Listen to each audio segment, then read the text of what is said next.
Welkom terug en vandag is ons by les 49 en dit sê, God se stem praat met my die hele dag deur. Dit is heeltemal moontlik om die hele dag deur na God se stem te luister, sonder om jou gewone bedrywighede op enigerlei wyse te onderbreek. Die deel van jou geestesdenke waarin die waarheid woon, is in voortdurende kommunikasie met God, of jy hiervan bewus is of nie. Die ander gedeelte van jou geestesdenke is die een wat in die wêreld funksioneer en die wêreld se wette gehoorsaam. Dit is hierdie gedeelte wat voortdurend deur mekaar ontwrig en uiters onseker is. Die deel wat na die stem namens God luister is kalm, altyd rustig en heeltemal seker. Dit is in werklikheid die enigste deel wat daar is. Die ander deel is 'n onbeheerste illusie, waansinning en dol, maar sonder werklikheid van enige aard. Probeer om nie vandag daarna te luister nie.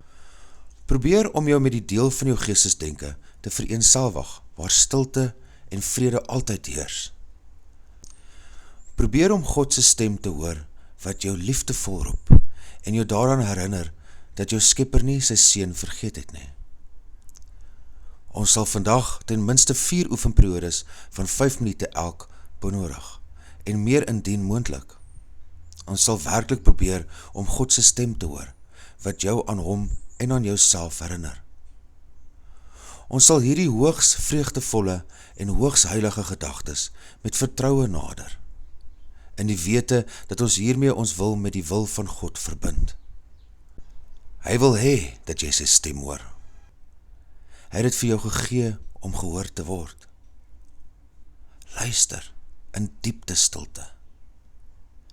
Wees heeltemal stil en open jou geestesdenke. Gaan verby al die skrillige gegil en siek fantasie wat jou werklike gedagtes verberg en jou ewige verbinding met God versluier. Sink diep in die vrede in wat verby die waansinning, rumoerige gedagtes, taferele en geluide van hierdie kranksinnige wêreld wag. Jy woon nie hier nie. Ons probeer jou werklike tuiste te bereik. Ons probeer die plek bereik waar jy waarlik welkom is. Ons probeer God bereik.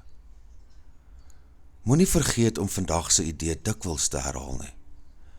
Doen dit met oop oë waar nodig, maar met toe oë waar moontlik. En maak seker om rustig te sit en die idee vir vandag te herhaal, wanneer jy ook al kan, deur jou oë vir die wêreld te sluit, en te weet dat jy God se stem uitnooi om met jou te praat. Les 49 verduidelik op 'n baie duidelike wyse dat ons geestesdenke verdeel is, dat dit 2 aspekte het. Die een aspek is die stem van God, stil, kalm, onaantastbaar, abstrakt, nie gebonde aan woorde of beelde nie. Die ander deel is dit wat ons breedweg die ego kan noem, heeltemal gefokus op die liggaam se storie, sy avonture en mislukkings, in 'n wêreld wat oënskynlik baie werklik, baie belangrik en hoogs betekenisvol lyk. Hierdie les nooi ons uit om die stem van die ego op sy te skuif en eerder te probeer luister na God se stem, om kontak te maak met daardie stilte, daardie kalmte, daardie abstraksie.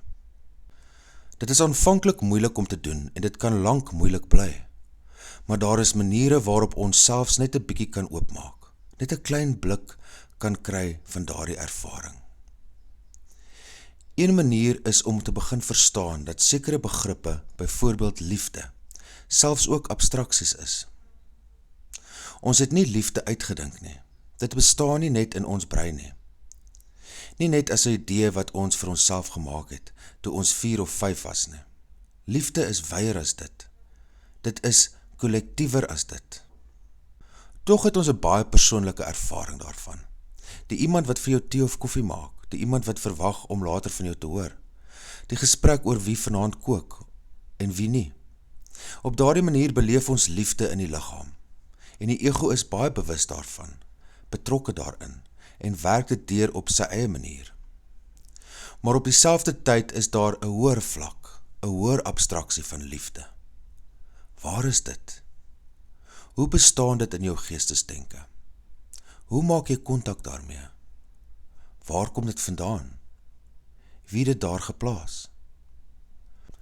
Sulke vrae kan vir ons geleenthede word om in te sien wat die kursus bedoel wanneer dit oor mind praat.